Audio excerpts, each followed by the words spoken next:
ইনকিলাব মঞ্চের মুখপাত্র শরীফ ওসমান বিন হাদিকে হত্যাচেষ্টার ঘটনায় তদন্তে উল্লেখযোগ্য অগ্রগতি হয়েছে। মূল শুটার ফয়সাল করিম মাসুদের ঘনিষ্ঠজনদের একে একে আইনের আওতায় আনা হচ্ছে।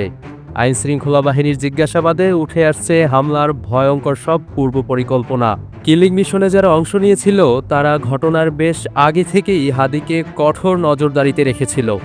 শরীফ ওসমান বিন হাদির নির্বাচনী সংযোগ, ইনকিলাব মঞ্চের অফিস, এমনকি তার বাসভবন পর্যন্ত ছায়ার মতো অনুসরণ করা হয়েছে।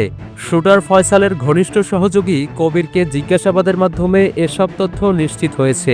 মামলার তদন্তের ধারাবাহিকতায় মঙ্গলবার রাতে নাটকীয় বর্ণায় ঘটনা আটক করা হয় শুটার ফয়সাল করিম মাসুদের বাবা হুমায়ুন করিমকে।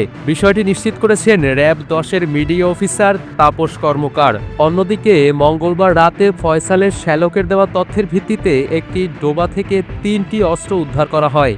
উদ্ধারকৃত অস্ত্রের মধ্যে হাদিকে গুলি করার সময় ব্যবহৃত আগ্নেয়াস্ত্রটিও রয়েছে বলে ধারণা করেছেন তদন্ত সংশ্লিষ্টরা। গ্রেফতারকৃত সহযোগী উবার চালক কবিরকে আদালতে হাজির করা হলে বিচারক তার 7 দিনের রিমান্ড মঞ্জুর করেন। জিজ্ঞাসাবাদে কবির জানান, ঘটনার 18 থেকে 20 দিন আগে ফয়সাল তাকে ফোন করে হাদির অফিসে নিয়ে যাওয়ার অনুরোধ করেন।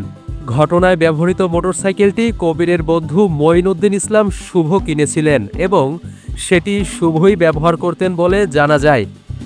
এর আগে গত সোমবার শুটার ফয়সালের স্ত্রী শাহেদা পারভিন সামিয়া শ্যালক এবং ঘনিষ্ঠ বান্ধবীকে 5 দিনের রিমান্ডে পাঠান আদালত।